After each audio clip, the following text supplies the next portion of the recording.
You don't realize it at first, and it doesn't start with something big or obvious. It doesn't start with a slap or screaming or like some major fight.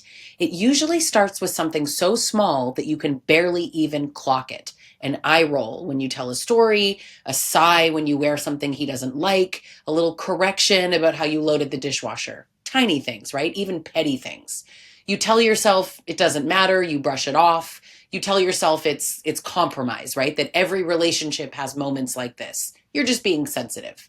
But what you don't see in the moment is that those little things, that's the beginning of your training. And yeah, I'm going to call it training because that's exactly what it is. I'm Lisa Sonni. I'm a toxic and abusive relationship expert, and I help women break trauma bonds, leave abusive relationships, and rebuild their lives. And I can tell you, both from research and lived experience, this training is not accidental. It's a pattern and it's calculated. And the more it goes on, the more you stop recognizing yourself, right? By the time you actually notice, you're already living by his rules.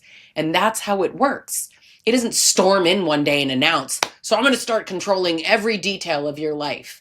No, he chips away until you're policing yourself on his behalf. And that is when the training is complete. It starts with reward and punishment, the most basic, effective form of conditioning. When you behave the way that he wants, you get affection, you get calm, maybe even attention and praise. And when you don't, you get punished. And don't picture punishment as just yelling, right? Or like throwing things. Sometimes it's the silent treatment. Sometimes it's stonewalling or sulking or withholding intimate connection. Sometimes it's just the way that he looks at you, right? Like you are the dumbest person alive. And after enough of this, you start anticipating it. You censor yourself before the words even leave your lips. You change what you do, what you wear, what you say, because you don't want to feel that coldness that comes from him. And here's where the foreshadowing comes in, right? You think you're adjusting to keep the peace, but you're not. You're actually being conditioned and trained and rewired so that eventually you don't even need his reaction. You will correct yourself before he ever has to. That is when the leash is invisible, but it's still wrapped right around your throat, right? Once he knows that you're paying attention to his moods, he moves the goalposts. Now, something that was fine last week suddenly sparks rage today. A joke that you've always made is now totally disrespectful. A shirt you wore before is suddenly attention seeking. And you never know where the line is because it keeps moving. And let's be clear, right? That's not him being moody. That's a strategy.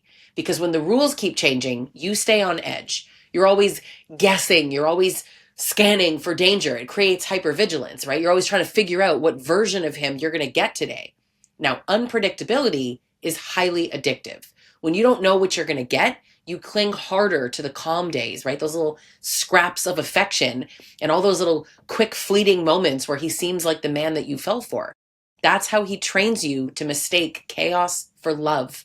Eventually, he doesn't even have to say anything. You just know. You just know not to wear that dress. You know not to bring up that friend. You know not to mention your mom again because he's made it clear he doesn't ever want to hear it. And the truth is, half the time, he's never even told you outright. You trained yourself based on his reactions. That is how far it goes, how deep it goes. He doesn't even need to be in the flippin' room anymore. You've already started to control yourself for him. Now, the kicker is he's going to disguise it as love, right? He'll frame it as caring. I just don't want other men looking at you. I only get upset because I care too much. And this is how real relationships are because you're loyal, because you want to believe that he loves you, so you buy into it. And you call it compromise and you call it normal and you call it love, but he calls it training, at least in his own mind, right? And that's the difference. You thought you were giving and he knew he was winning. Here's what it looks like in all the everyday moments, right? Because I want you to be able to see this in your real life. It's the ones that you think might not even count.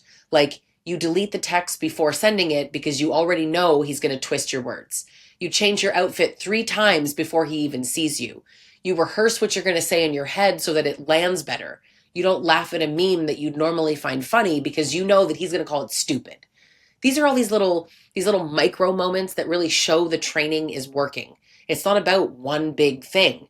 It's 1,000 small cuts. Now, here's something that most women eventually notice, but usually struggle to actually admit. He somehow manages to only do this to you, right? You notice how he never gives his boss the silent treatment? He never rolls his eyes at a cop, not to his face anyway. He never sulks at his buddies, right? It's interesting how that's just who I am routine only seems to show up where he feels entitled, at home, with you. That's not personality, it's control. Now, let's kind of zoom out here because this truly isn't really just about one man's bad behavior. Abusive men, they are not creative geniuses. They're copycats. They all work from the same script. The sighing, the sulking, the mockery, the silent treatment. He didn't invent it. He learned it from his dad, from porn, from locker room talk, his friends, from podcasts telling men how to put women in their place. Funny how every single one of these guys happens to accidentally know the same rule book. That's not random. It's not individual at all. It is the patriarchy. And the numbers prove that it's systemic. According to the World Health Organization, 1 in 3 women globally experience physical or sexual violence at the hands of a partner. The American Psychological Association has reported that 70% of women living with abusive partners show signs of PTSD or anxiety.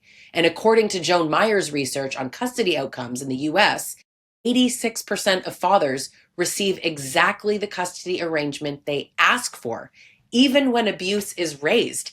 If this was just about like a few men with bad tempers, the numbers wouldn't be this staggering. And here's something that I bet you haven't even thought about, right? He doesn't just train your behavior, he actually trains your nervous system. That's why months or years in, your stomach drops when you hear the garage door. Your brain just blanks when he raises his voice. You pause mid-sentence when he walks into the room. You flinch right before he even touches you. Your body has learned the rules even if your mind doesn't want to admit it. That is how deep this goes. And it escalates slowly. That's the trick, right? If he came in on date 2 and said, by the way, I'm going to control your every move, you'd have left. But he doesn't. He starts small, right? He turns up the heat like 1 degree at a time until you can't even tell what's normal anymore. By the time you realize that you are boiling, you have been in it too long to remember what cold water ever felt like.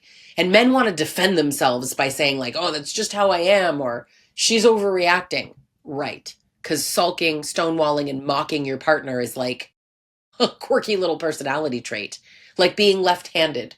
Please, if healthy adults don't behave this way in public, at work, or with their boss, then it's not just how you are, it's how you choose to treat women. And here's the part that so many people just won't say out loud. He's not doing this because he's insecure or he's scared of losing you. He's doing it because he thinks he's entitled to own you. That is the foundation of it. It's not weakness. It's not fear. It's entitlement. And this is where identity loss really comes in. Because listen, the longer that something like this goes on, the less of you there is. You don't even notice it happening because it's kind of gradual, right? You stop laughing as loud, you stop wearing what you like, you stop sharing your opinions, you make less plans, you shrink yourself down, and just literally like piece by piece, right? You barely recognize the woman in the mirror.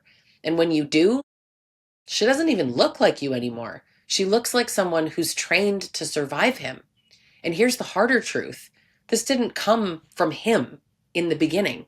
This is much bigger. From the time that we're girls, women are just trained to please, to soothe, to smooth things over, right? To keep the peace, to put ourselves last.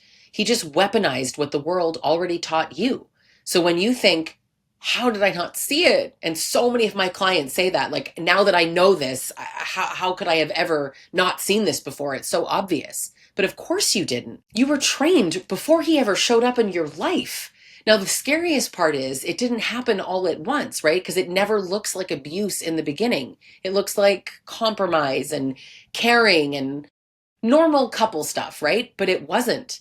It was training. Every eye roll, every sigh, every punishment, every reward, every moved goalpost, every silent rule, they're steps. And they're all steps that put you in the same direction, the same process. So if you've ever wondered why you feel like you lost yourself and you don't feel like you don't know who you are anymore, this is why.